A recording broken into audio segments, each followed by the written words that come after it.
they don't even write about it. You know, I saw major wars. I saw wars that have been going on for 31, 35, and 37, and a couple of quicker ones. One that was going to go into a full-blown deal very quickly. You know what the one I'm talking about? It was a big one. But they don't even write about that. No matter what I do, no matter what, and you know, this is not anything to do with you. It's probably to your advantage in a certain way. But no matter what I do, no matter what deal I make, from my standpoint, you'll come out good. Maybe President Putin will come out good. But they'll say, Trump was absolutely horrible. It's just that, and I've lived with that for a long time. I've lived with it since just before the first election. I used to get great publicity. Now I get the worst publicity anyone's ever gotten in office, but I won in a landslide, so that people understand. They're the only ones that count, ultimately. But I've also had great reporters. I've had journalists that are very good. But it's very sad when you do the right thing. As an example, they said, because of the fact that Vladimir Putin came to American soil, this was a tremendous defeat for Donald Trump. No, it was really wonderful that he did it. It was a hard thing for him to do, to be honest with you. It was the opposite of what they said, but they said it. Now, if he didn't come, they'd say that was also bad for Trump. You know, there's no way. And there's just a great dishonesty of the press, and I think that's why it's lost its credibility. You know, its credibility is at an all-time low. We have a thing going on right now in D.C. We went from the most unsafe place anywhere to a place that now people, friends are calling me up, Democrats are calling me up, and they're saying, sir, I want to thank you. My wife and I went out to dinner last night for the first time in 4 years, and Washington, D.C. is safe, and you did that in 4 days. I'll tell you, it's safe. I had another friend of mine, he has a son who's a great golfer, he's on tour, and he came in fourth yesterday in the big tournament where Scotty Scheffler made the great shot, and he said his son is going to dinner in Washington, D.C. tonight. I said, would you have allowed that to happen a year ago? He said, no way, no way. He said, what you've done is incredible. And I think the people realize it. But the press says, he's a dictator, he's trying to take over. No, all I want is security for our people. But people that haven't gone out to dinner in Washington, D.C. in 2 years are going out to dinner. And the restaurants the last 2 days were busier than they've been in a long time. Thank you. I walked around yesterday with MTG. If you could walk around with DC with MTG and not be attacked, the city is safe. Yes. Thank you, Mr. President. Last week you warned of what you called severe consequences if a 30-day ceasefire or any type of ceasefire were not agreed to by Russia. Will there be severe consequences? Does that change because of I don't think you need a President ceasefire. You know, if you look at the 6 deals that I settled this year, they were all at war. I didn't do any ceasefires. And I know that it might be good to have, but I can also understand strategically why, well, you know, one country or the other wouldn't want it. You have a ceasefire and they rebuild and rebuild and rebuild, and, you know, maybe they don't want that. But if you look at the 6 deals that we made peace and you know, long-term, long-running wars, I didn't do any ceasefires. Would I like the concept. You know, I like the concept of a ceasefire for one reason, because you'd stop killing people immediately, as opposed to in 2 weeks or 1 week or whatever it takes. But we can work a deal where we're working on a peace deal while they're fighting. They have to fight. I wish they could stop. I'd like them to stop. But strategically, that could be a disadvantage for one side or the other. But all of these deals I made without even the mention of the words ceasefire. President Zelenskyy, are you Can you disappointed that there's no explain the ceasefire? decision to offer Ukraine Article 5-like security guarantees, but stop short of pushing for their full membership? Yeah, well, we haven't done anything on that yet. If you look back and you go back long before President Putin, it was always a statement that they would never allow Ukraine into NATO. So that was a statement that was made, but we haven't discussed any of that yet. We're going to be discussing it today. But we will give them very good protection, very good security. That's part of it. And the people that are waiting for us, they are, I think they're very like-minded. They want to help out also. Thank you, President. Thank you, President Are you Trump. disappointed there's no The United ceasefire, Mr. States, President? the The United States has already given hundreds of billions of dollars to this war effort in Ukraine. Biden. At best, it is a stalemate and the killing continues. So President Trump, how much more is the United States willing to give Ukraine? And President Zelensky, how much more do you want? Well, I'll start off just by saying we're not giving anything now. We're selling weapons. This is something before, I guess the number is well over $300 billion. That was under Joe Biden, a corrupt politician, not a smart man, never was. By the way, go back 40 years, he was not a smart man 40 years ago either. But now he's in particular bad.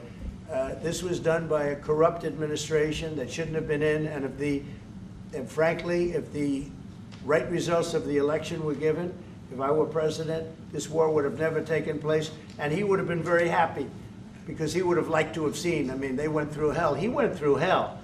This war would have never happened, and the people that were killed, a couple of million people, a lot of people with soldiers and everything else, and the people that have been displaced and forced into other areas and other countries because of what's happened, none of that would have happened. And I'm just saying that he was a horrible president, whether it was the borders or this, he was just a horrible, corrupt president. Mr. President, You want to Yeah, I can. Thank you so much. So first of all, we have possibility now to buy weapon from the United States. We are thankful for this program and this opportunity. We are thankful for Europe. They pay for this. And through NATO program, for example, Pearl and etc., we have some programs where we can have some money to finance this. And this is a part, I think, it's not a part for the war and to defend us. It also will be a part for security guarantees, to strengthen our army, to rearm Ukrainian army. This is very, very important. And it depends how much money we need to rearm. For example, the question of air defense, we spoke about it with President Trump, and I'm happy that we have now bilateral decisions and we work on it with production, American production. Nobody in Europe has so many air defense like Patriots, for example. We need it very much, and this is also about defending. President Zelensky, can I ask President Zelensky a I question? think the good news, we make the best military equipment in the world by far. You mentioned the Patriots. How good are they? Systems, air We have defense. systems, they're literally 100% foolproof. And it's really like shooting two bullets, two bullets hitting each other in the air in a space like this. The chance is 100%. It's 99 to 100%. So we sell the equipment to NATO. And NATO does what, I don't know what the arrangement is that you have with, but I know that they want you to have the equipment. And we're getting the best equipment in the world, but they pay us for the equipment. Under Biden, it was just crazy what was going on. I believe the number is over 300. I think it could be $350 billion worth of equipment and money and everything else. And we've made more progress in settling this war in the last 2 months than they made in 4 years. This should have been settled a long time ago, but it should have never happened. Yeah, please. Thank you, Real Mr. quickly, President. you pushed out on social media. All right, Brian, go first. You pushed out on social media about doing away with mail-in ballots and potentially electronic voting machines. Can you expand on that and how important Well, that is? that's a very off-topic, just Sorry. really quickly. Mail-in ballots are corrupt. Mail-in ballots, you can never have a real democracy with mail-in ballots. And we, as a Republican Party, are going to do everything possible that we get rid of mail-in ballots. We're going to start with an executive order that's being written right now by the best lawyers in the country to end mail-in ballots because they're corrupt. And you know that we're the only country in the world, I believe, I may be wrong, but just about the only country in the world that uses them because of what's happened. Massive fraud all over the place. The other thing we want changed are the machines. For all of the money they spend, it's approximately 10 times more expensive than paper ballots. And paper ballots are very sophisticated with the watermark paper and everything else. We would get secure elections. We'd get much faster results. The machines, I mean, they say we're going to have the results in 2 weeks. With paper ballots, you have the results that night. Most people, but most people, many countries use paper ballots. It's the most secure form. So between paper ballots, very, very important, paper ballots, and I think maybe even more important, the mail-in voting. We're going to end mail-in voting. It's a fraud. If you have mail-in vote, even Jimmy Carter with this commission, they set it up. He said the one thing about mail-in voting, you will never have an honest election if you have mail-in. And it's time that the Republicans get tough and stop it, because the Democrats want it. It's the only way they can get elected. Because with men and women's sports and with transgender for everybody and open borders and all of the horrible things, and now the new thing is they love crime. They're fighting me on the fact that I've made Washington, D.C. safe. We're not going to get mugged, beaten up, or killed like all the people you've been watching get so badly hurt. I'm glad, I hate to take your time with this, but I'm glad you asked me that question. Sorry. We're going to stop mail-in ballots because it's corrupt. You know, when you go to a voting booth and you do it the right way and you go to a state that runs it properly, you go in, they even ask me, they asked me for my license plate, for identity. I said, I don't know if I have it. They said, sir, you have to have it. I was very impressed, actually. But it's very hard to cheat with mail-in voting. As you know what happens in California, it's so corrupt, where some people get 5, 6, 7 ballots delivered to them. Now, we got to stop mail-in voting, and the Republicans have to lead the charge. The Democrats want it because they have horrible policy. If you have mail-in voting, you're not going to have many Democrats get elected. That's bigger than anything having to do with redistricting, believe me. And the Republicans have to get smart. We're not going to have a country. I said for a long time at rallies, you need borders and you need free and fair elections. Those two things, otherwise you don't have. We have strong borders now. In 90 days, Mr. President, we didn't have 1, 0, 0, and 3 months.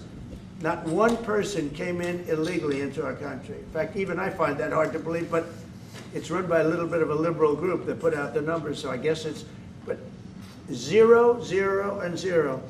You go back a year ago, 2 years ago, 3, millions of people poured into our country. It was terrible. Thank you very much. President Zelensky, what security guarantees do you need from President Trump to be able to make a deal? Is it American troops, intelligence, equipment? What is it? Everything. And really, it includes 2 parts. First, strong Ukrainian army. That's what I began to discuss with your colleagues. And it's a lot about weapon and then people and training missions and intelligence. And second, we will discuss with our partners. It depends on the big countries, on the United States, on a lot of our friends. And Mr. President, are you willing to commit American troops to that NATO-like protection in order to get President Zelensky to a deal today? Well, I don't know if you define it that way, but NATO-like, I mean, we have people waiting in another room right now. They're all here from Europe, biggest people in Europe, and they want to give protection. They feel very strongly about it, and we'll help them out with that. I think it's very important. I think it's very important to get the deal done. You've been involved with the peacekeeping in Ukraine since your first day in the administration. What would you say to the Ukrainian people right now who are suffering under the Russian attacks and hoping